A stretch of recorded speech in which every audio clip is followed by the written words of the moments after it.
एक तो हिंदू खतरे में है, जो 2014 से पहले हिंदू खतरे में ही नहीं थे क्योंकि मोदी जी की सरकार नहीं थी। मोदी जी की सरकार ने आके इतनी ज़्यादा मेहनत की है हिंदुओं को खतरे में डालने के लिए और वो सफल भी हो गए। अब तो हर हिंदू खतरे में है। सिर्फ अब सुरक्षित कौन है देश में? SC ST OBC और मुस्लिम सिख क्रिश्चियन बहुत ही सुरक्षित हैं।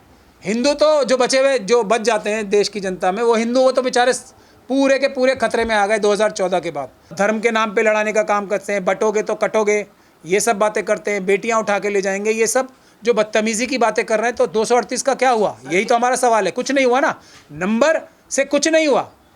ये और शर्म की बात है, और ये शर्म की बात इसलिए नहीं है कि उनके लीडर्स ऐसे हैं, लेकिन जो उनके स्लीपर सेल्स हैं, इसीलिए हम टारगेटेड लड़ाई लड़ते हैं हमेशा। खुशी की बात तो तब होती जब जनता के वोटों से, जनता की सही नुमाइंदगी करके तब सीटें आती। वो आती बीजेपी की 50 के आसपास और बीजेपी के खिलाफ करीब 500 के आसपास। वो सही चुनाव का रिजल्ट होता तो हम जैसे लोग तो तभी खुश होते।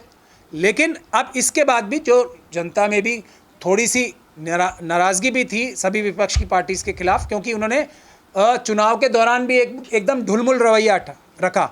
ये तो जनता ने ही ना सिर्फ RSS और बीजेपी के काटर वोटों को हराया, उनकी बेईमानी धोखाधड़ी को हराया, बल्कि मशीनों को भी हराया।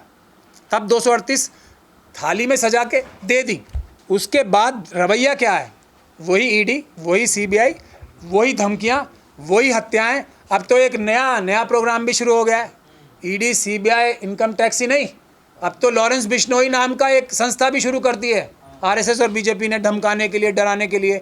बाबा सिद्दीकी को मरवा दो, ये काम करा दो। अडानी जी की किसी धारावी की जो प्रॉपर्टी में गड़बड़, मतलब वो कुछ रुकावट अड़ा रहे थे तो लॉरेंस बिश्नोई का नाम लेके मरवा दो।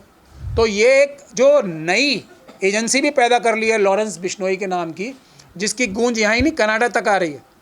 तो ये तो बढ़ गया ना। 238 का कोई फ़ायदा नहीं हुआ और चुप बैठे हैं सब। हमारे देश के जो बड़े बड़े कलाकार हैं, सलमान खान टाइप, वो भी चूहे की तरह दुबक के बैठे हैं। और विपक्ष के जो आप देख ही रहे हैं विपक्ष के क्या हाल हैं। तो ये 238 का कोई फ़ायदा नहीं हुआ जब तक 238 सड़क पे ना नज़र आए। मोदी जी और अमित शाह जी की अडानी, यूसुफ लुलू और अंबानी की कौन सी चोरी रुक गई है इस 238 से, वो है सवाल। कोई चोरी नहीं रुकी है। हरियाणा में तो फिर वही वोटों की चोरी हो रही है।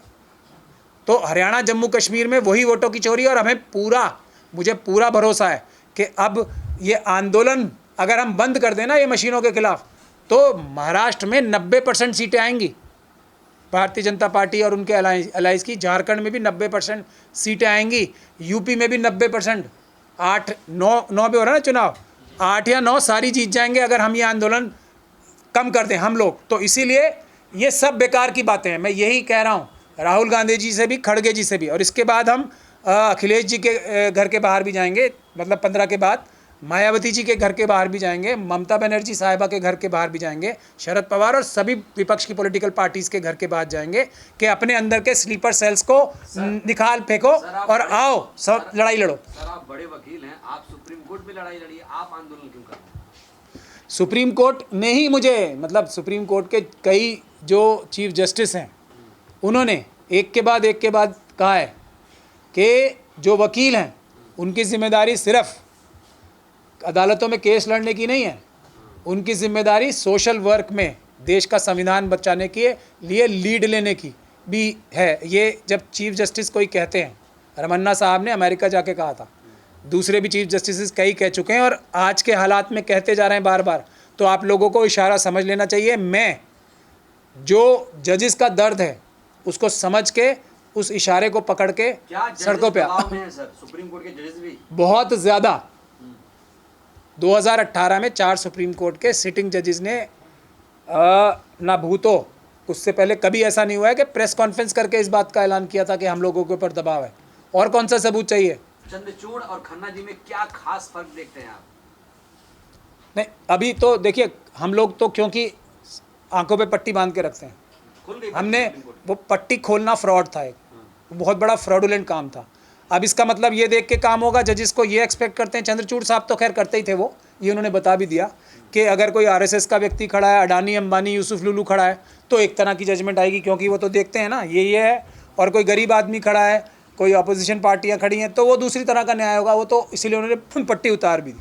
लेकिन चंद्रचूड़ साहब और खन्ना साहब कि जब कारनामों को कंपेयर करते हैं, हमारी किसी व्यक्तिगत से तो किसी से कोई अदावत नहीं है, हाँ अगर इनकी लेगेसी देखी जाए, इनका बैकग्राउंड देखा जाए, तो चंद्रचूड़ साहब के जो वालिद थे वो 7 साल तक चीफ जस्टिस रहे थे और उनके ऊपर इल्ज़ाम लगते रहते हैं कि वो ज़मीर फरोश थे। और इनके चाचा खन्ना जी के, और खन्ना जी के जो पिता समान चाचा थे, उनके लिए मेरे जैसे लोग भी, और मैं बहुत कम लोगों को सलाम करता हूँ, मेरे जैसे लोग भी सलाम करते हैं, क्योंकि उन्होंने उस समय इमरजेंसी में इंदिरा जी जैसे मजबूत प्रधानमंत्री के खिलाफ अकेले जजमेंट दी थी जाके।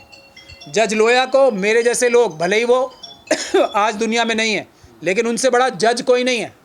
वो किसी भी सुप्रीम कोर्ट के जज से भी बड़े थे जज लोया, क्योंकि उन्होंने 100 करोड़ रुपए 150 करोड़ रुपए ठुकराए इंसाफ की खातिर, अपनी जान गंवाई, ना पैसे लिए ना डरे। तो जज लोया और जस्टिस एच आर खन्ना, तो जो संजीव खन्ना साहब हैं, उनकी जो लीगेसी है, जो उनके लीगेसी तो नहीं कहूँगा, उनके परिवार की जो लीगेसी है वो बहुत अच्छी है, और चंद्रचूड़ साहब की बहुत ही ज़्यादा ख़राब और घटिया है। अब आगे क्या होगा ये तो वक्त ही बताएगा। बिल्कुल खतरा किससे होता है और खतरा बचाने का काम किसका होता है? सरकार का। तो अमित शाह जी होम मिनिस्टर हैं तो देश की हर एक बेटी को खतरा तो होगा ही, मोदी जी प्रधानमंत्री हैं तो देश की हर एक बेटी को तो खतरा होगा ही। हाँ, तो घुसपैठियों को रोकने की जिम्मेदारी किसकी होती है? माननीय परम आदरणीय होम मिनिस्टर साहब की। अब जब ऐसे नाकारा होम मिनिस्टर होंगे तो घुसपैठिए तो आएंगे ही, और ये रोकने में नाकाम है। देखिए मज़ेदार बात क्या है कि एक तो हिंदू खतरे में है, जो 2014 से पहले हिंदू खतरे में ही नहीं थे, क्योंकि मोदी जी की सरकार नहीं थी। मोदी जी की सरकार ने आके इतनी ज़्यादा मेहनत की है हिंदुओं को खतरे में डालने के लिए, और वो सफल भी हो गए। अब तो हर हिंदू खतरे में है।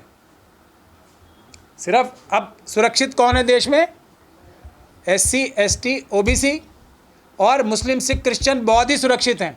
हिंदू तो जो बचे हुए, जो बच जाते हैं देश की जनता में, वो हिंदू, वो तो बेचारे पूरे के पूरे खतरे में आ गए 2014 के बाद। फिर भी हिंदू नहीं है सर। अब ये तो मोदी जी बता रहे हैं ना हमें, हम लोग तो खतरे में नहीं हैं।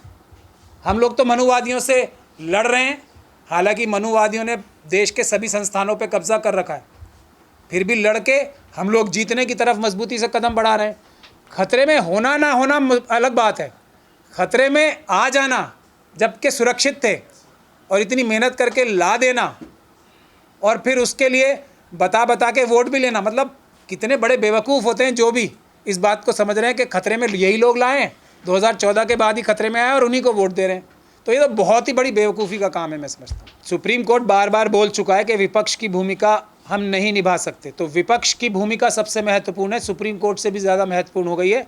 सुप्रीम कोर्ट 2018 से और अभी पिछली कुछ घटनाओं से आप लोगों ने साफ तौर पे देख लिया है कि ये एक इम्प्रेशन जा रहा है कि सुप्रीम कोर्ट जो सत्ता पक्ष है आज की RSS और BJP का, उससे कहीं ना कहीं उसके ज़्यादातर न्यायाधीश जो हैं बहुत ज़्यादा दबाव में हैं, और वो छटपटाहट महसूस कर रहे हैं और एक तरीके से आह्वान कर रहे हैं डायरेक्टली और इनडायरेक्टली अपोजिशन पार्टी से कि आप लोग आओ सड़कों पे पीसफुल आंदोलन करो, देश बचाओ। याचिका आए या आंदोलन करें? देखिए मैं तो इस बारे में, मेरा फॉर्मूला बिल्कुल साफ है, 100% क्लियर है, इसमें कोई शक और शुबे की गुंजाइश नहीं होनी चाहिए। 80% लड़ाई देश बचाने की, संविधान बचाने की सड़कों पे लड़ी जाएगी, 20% अदालतों में लड़ी जाएगी। तो उसी प्रपोर्शन में, उसी प्रतिशत के हिसाब से हमें संघर्ष करना होगा। अदालत में केस डालने से कुछ नहीं होने वाला, 20% से ज़्यादा कुछ फ़ायदा नहीं होगा। संजीव खन्ना जी ने जो जजमेंट पास की थी, उसके बाद हमने एक पिटीशन लगाई थी उनके सामने कि चुनाव आयोग ने आपको धोखा दिया, सुप्रीम कोर्ट को धोखा दिया। हर वो वादा जो उस जजमेंट को लिखने से पहले 2024 की, जो ये 2024 के चुनाव के दौरान जो जजमेंट आई थी, जो संजीव खन्ना साहब की लीडरशिप में ही वो सुनी गई थी, हर वो वादा जो इलेक्शन कमीशन ने किया था उसको तोड़ा है, झूठ बोला है। इसलिए ये जो चुनाव की मशीनें हैं इनको रद्द किया जाना चाहिए।